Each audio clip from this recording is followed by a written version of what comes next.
यंदाच्या वर्षी मराठी चित्रपटांचा डंका हा वाजलाच पाहिजे. ज्येष्ठ अभिनेते आणि दिग्दर्शक महेश मांजरेकर यांनी आता मराठी चित्रपट पडतायत याबद्दल खंत व्यक्त न करता ॲक्शन घेतलीये. सध्या 2025 या वर्षात मराठी चित्रपटांची घसरलेली गाडी आता रुळावर येताना पाहायला मिळते.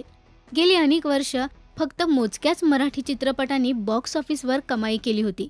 याचं कारण मराठी चित्रपट हे कमी दर्जाचे तयार होत आहेत का? तर नाही.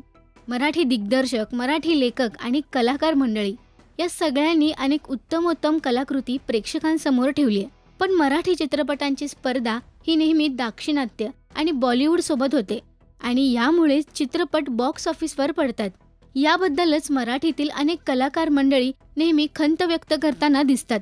नुकताच नवशक्तीला दिलेल्या मुलाखतीत ज्येष्ठ अभिनेते आणि दिग्दर्शक महेश मांजरेकर म्हणालेत की आपल्याला मराठीची एकच ताकद दाखवायची आहे. यावर्षी मला मराठीची ताकद दाखवायची आहे. दाक्षिणात्य चित्रपटांची ताकद आता बस झाली. यात वाईट काही नाहीये, पण त्यांनी ताकद दाखवली. आता मला मराठीचा एकच दणका द्यायचा आहे, कारण महाराष्ट्र हा मोठा प्रदेश आहे. छावा नावाच्या सिनेमाला 80% बिझनेस महाराष्ट्रानेच दिलाय. महाराष्ट्राने ताकद दाखवली, आता ती मराठी सिनेमातून दाखवायची आहे. तसंच महेश मांजरेकर आपल्याला नुकतंच देवमाणूस या चित्रपटात प्रमुख भूमिकेत दिसले होते. या सिनेमात रेणुका शहाणे देखील मुख्य भूमिकेतून प्रेक्षकांच्या भेटीला आल्या होत्या. 1 मे 2025ला महेश मांजरेकर यांनी पुन्हा शिवाजीराजे भोसले या चित्रपटाची घोषणा केली.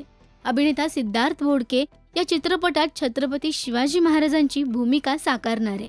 काही दिवसांपासून मराठी सिनेमांकडे प्रेक्षक पाठ फिरवली असल्याचं वक्तव्य अनेक कलाकार, निर्माते व दिग्दर्शकांनी केलंय.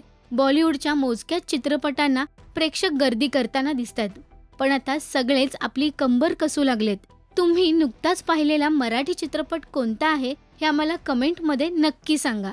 मराठी सिनेविश्वातील बातम्या, अपडेट्स आणि गॉसिपसाठी सबस्क्राईब करा राजश्री मराठी.